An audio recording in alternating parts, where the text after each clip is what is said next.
The marvelous ears. Back in the cave, the big friendly giant sat Sophie down once again on the enormous table. Is you quite snuggly there in your night tie? He asked. You isn't frigid cold? I'm fine, Sophie said. I cannot help thinking, said the BFG, about your poor mother and father. By now they must be jipping and scumping all over the house, shouting, Hello, hello, where is Sophie gone? I don't have a mother and father, said Sophie. They both died when I was a baby. Oh, you poor little scrumplet, cried the BFG. Is you not missing them very badly?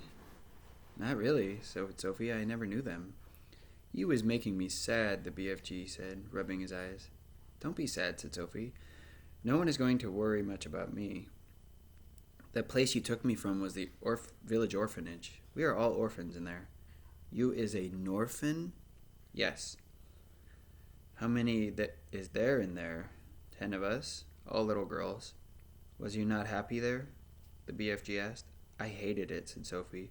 The woman who ran it was called Mrs. Clunkers, and if she caught you breaking any of the rules, like getting out of bed at night or not folding up your clothes, you got punished. How was you getting punished? She locked us in the dark cellar for a day and a night without anything to eat or drink.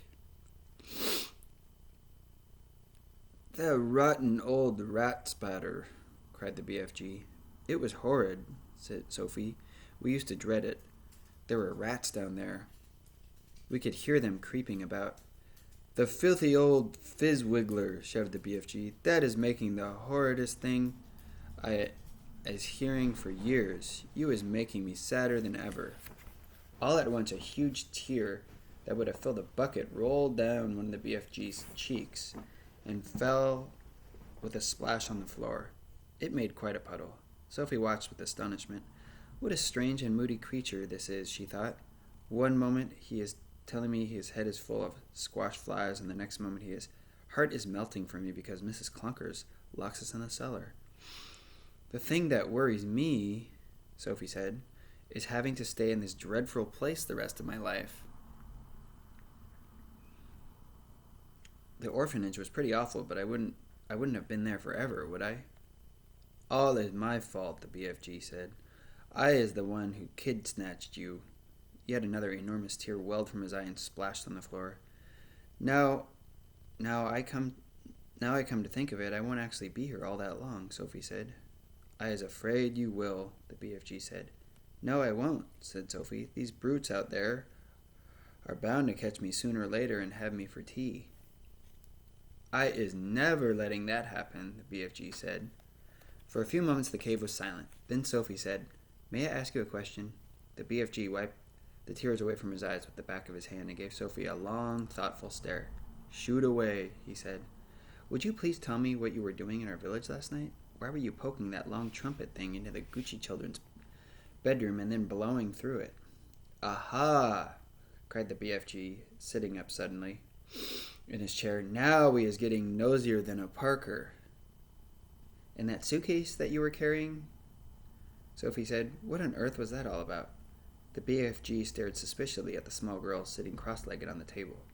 You was asking me to tell you whoopsie big secrets, he said. Secrets that nobody is ever hearing before. I won't tell a soul, Sophie said. I swear it. How could I anyway? I'm stuck here for the rest of my life. You could be telling the other giants. No, I couldn't, said Sophie. You told me they would eat me up at the moment they saw me. And so they would, said the BFG. You is a human being, and human beings is like straw bunkles and cream to those giants. If they were going to eat me the moment they see me, then I wouldn't have time to tell them anything, would I? Sophie said. You wouldn't, said the BFG. Then why did you say I might? Because I am brimful of buzzburgers, the BFG said. If you listen to everything I am saying, you will be getting earache. Please tell me what you were doing in our village, said Sophie. I promise you can trust me. Would you teach me how to make an elephant? The BFG said. What do you mean? Sophie said. I would dearly love to have an elephant to ride on, the BFG said dreamily. I would so much love to have a jumbly big elephant and go riding through green forests and picking peachy fruits off trees all day long. This is the sizzling hot muck-frumping country we is living in. Nothing grows except snooze-cumbers. I would love to go somewhere else and pick peachy fruits in the early morning from the back of an elephant. Sophie was quite moved by this curious statement. Perhaps one day we will get you an elephant, she said, and peachy fruits as well. Now tell me what you are doing in our village.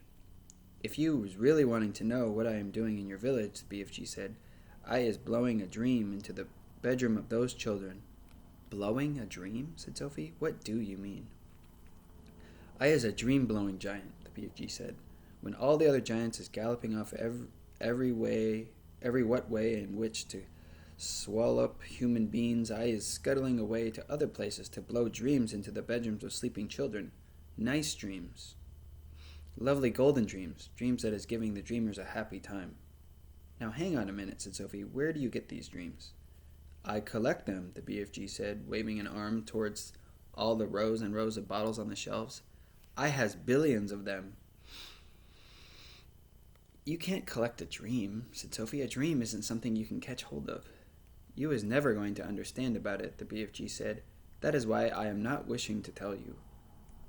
Oh, please tell me, said Sophie. I will understand. Go on.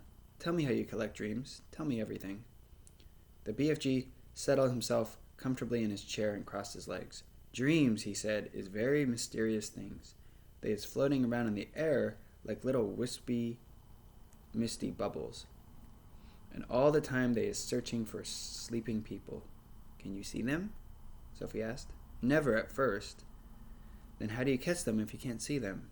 Sophie asked. Aha, the BFG said. Now we is getting on the dark and dusky secrets. I won't tell a soul. I is trusting you, the BFG said. He closed his eyes and sat quite still for a moment while Sophie waited. A dream, he said, as it goes whiffing through the night air, is making a tiny little buzzing humming noise. But this little buzzy hum is so silvery soft that it is impossible for a human being to be hearing it. Can you hear it?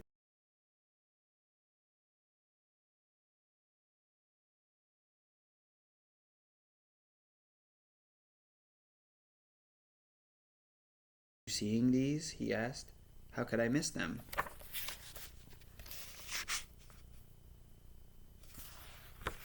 These may be looking a bit prosperous to you, said the BFG, but you must believe me when I say they is very extra usual ears indeed.